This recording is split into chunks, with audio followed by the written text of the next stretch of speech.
እንዴት ናችሁ? ሰሞኑን የኚህን እናት ቪዲዮ በቲክቶክ ላይ በሰፊው እየተዟዟረ ነው። ምንድነው እሱ? እናታችን የአርቲስት የሙሐሙድ አህመድ ባለቤት እንደነበሩ ነው ታሪኩን የተረዳሁት። እና ዋና ግን እኔ ዛሬ ላወራበት የፈለኩት ምንድን ነው፣ አርቲስት ሙሐሙድ አህመድ አስቀድሞ ሙስሊም እንደነበረ እና ቤተሰቦቹ ሙሉ ሙስሊም እንደነበሩ፣ ከዛ በኋላ ግን ልጁም ክርስቲያን እንደሆነች እንዲሁም ደግሞ እሱም ክርስቲያን እንደሆነ ይናገራል ታሪኩ ላይ። እና በዚህ ታሪክ ውስጥ እናታችን ፈታ እያሉ የተናገሩት እንዲሁም ያስተላለፉ ቁም ነገር አለ። ምንድነው እሱም?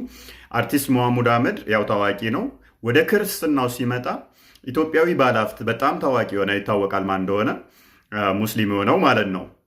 እና በጣም እንደተበሳጨና እሰራልሻለሁ ብሎ እንደዛተባቸውም፣ ከዛ ደግሞ ያው ምንም ልታመጣ አትችልም ትዳሬን ታፈርስ እንደሆነ ነው እንጂ የሚል የእናታችንም ጠንካራ አቋም እንዳለበት የሚያሳይ ቃለ መጠይቅን ሰምቻለሁኝ። ለምንድን ነው እሱ ያ ታዋቂ ባለሀብት አርቲስት ሙሐሙድ አህመድ ክርስቲያን ሲሆን እንደዚህ ሊበሳጭ የቻለው? ወይንም ደግሞ ትዳር ለማፍረስ የማስፈራራት ነገር ውስጥ የገባው ለምንድን ነው ብለን ስንል የግድ ቁርአኑንና ሐዲሱን እንመለከታለን። ቁርአን ላይ ሱራ አልኒሳ ወይም የሴቶች ምዕራፍ 89ኛው አያ ላይ እንደዚህ ይላል፣ እነርሱ እንደ ካዱ ብትክዱና እኩል ብትሆኑ ተመኙ፣ ባላህ ሃይማኖት እስከሚሰደዱ ድረስ ከነሱ ወዳጅን አትያዙ። ከእምነት ቢያፈገፍጉም ያዟቸው፣ ማርኳቸው፣ ባገኛችሁባቸው ስፍራም ግደሏቸው፣ ከነሱ ወዳጅና ረዳትን አትያዙ ይላል።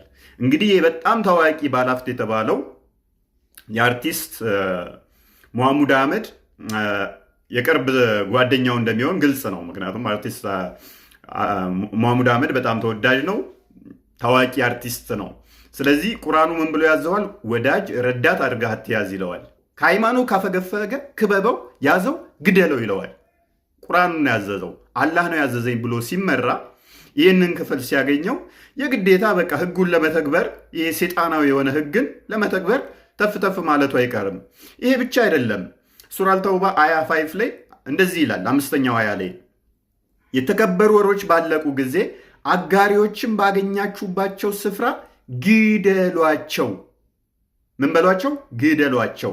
ያዟቸውም፣ ክበባቸውም፣ ለነሱም መንጠባበቅ በየመንገዱ ተቀመጡ። ቢጸጸቱም ሶላትንም በደንቡ ቢሰግዱ ግዴታ መጽዋትን ቢሰጡ መንገዳቸውን ልቀቁላቸው ይላል። አንድ ሰው ሙስሊም አልሆንም ብሎ ቢያጋራ ማለት ነው። ማጋራት ማለት እስልምና አላህ ላይ እንትን ማለት ነው። ስለዚህ ሙስሊም ባይሆን ምን አድርጓቸው ይላል? ግደሏቸው። አለበለዛ ደግሞ ቢጸጸቱ፣ ሶላት ቢሰጡ፣ ዘካም ቢያንትን ቢሉ፣ እስልምናን ከተቀበሉ ተዋቸው። ይሄ አሁን ጸጸትን ተቀባይ ነው አላህ ይላል። ሙስሊም ካልሆንክ ግን ምን በለው ነው የሚለው? ግደለው ይላል። ይህ ያላ ትእዛዝ ነው። ነቢያቸውስ ምን ብሎ አዟል?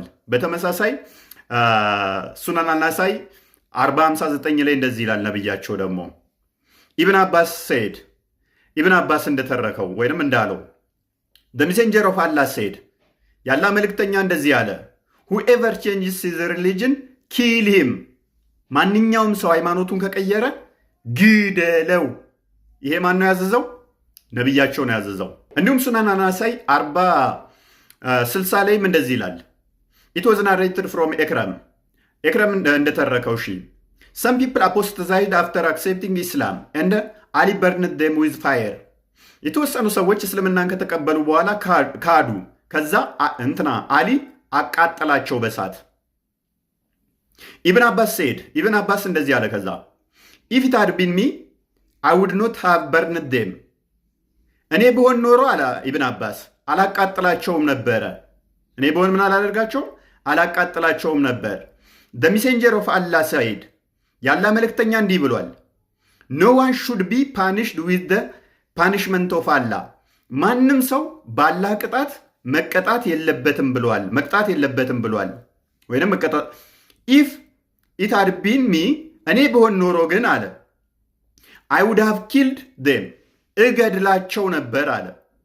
the messenger of Allah said ያላ መልእክተኛ እንዲህ ብሏል፣ whoever changes his religion kill him። ማንኛውም ሰው ሃይማኖቱን ከቀየረ ግደሉት ብሎ አዞናልና። ስለዚህ ኢብን አባስ ምንድን ነው እያለን ያለው? ማቃጠል ሳይሆን የነበረብህ መግደል ነበር ያለብህ ብሎ ሙግቱን ያቀርባል ማለት ነው። እንደገና ደግሞ አሁንም ይሄ ሐዲስ በጣም ብዙ ቦታ ላይ የተዘገበ ነው። ሌላ አንድ ልጨምርላችሁ።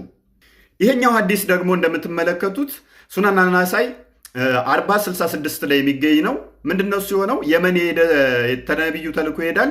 ከዛ አንድ አይሁድ የሆነ ሰው እስልምናን ተቀብሎ ተመልሶ ከእስልምና የወጣ ሰው ወደ ሰውየው ያመጡለታል። ከዛ ወዲያ ይህንን ሰውዬ ሲያየው ተቀመጥ ይሉታል። እንግዳው ማለት ነው። አልቀመጥም አለ። ለምን ይሉታል? ይሄ ሰውዬ እስካልተገደለ ድረስ ከእስልምና ስለወጣ አልቀመጥም ይላል። ከዛ ወዲያ ሲገደልለት ተቀመጠ። እንግዲህ ያስበዋል። ሰው አስገድለህ ነው መቀመጥ እንኳን የምትችለው። አንድ ለምሳሌ ከእስልምና የወጣ ሰው ቢኖር ከዛ ወዲያ አንተ እንግድነትን የቤቴ ውስጥ ብመጣ ያ ሰውዬ ከእስልምና የወጣው ደግሞ ቤት ቢመጣ ተቀመጥ ስትባል አልቀመጥም። ለምን? ይሄ ከእስልምና ወጥቶ ስለወጣ ቅድሚያ እሱ ይገደል፣ እንደዚህ አስገድሎት ተቀመጠ ይላል። ይሄ አጋንንታዊ ትምህርት ነው። ሴጣናዊ ትምህርት ነው። ይሄ ዳቢሎሳዊ ትእዛዝ ነው። ከእንደዚህ አይነት እስራት ውጡ። ከእንደዚህ አይነት ገዳይ መንፈስ ተላቀቁ። ክርስቶስ ፍቅር ነው። ሞቶ ያዳነን ነው። ወደዚህ ህይወት ነው፣ የዘላለም ህይወት እንድታገኙ ማለት ነው። ይመቻችሁ።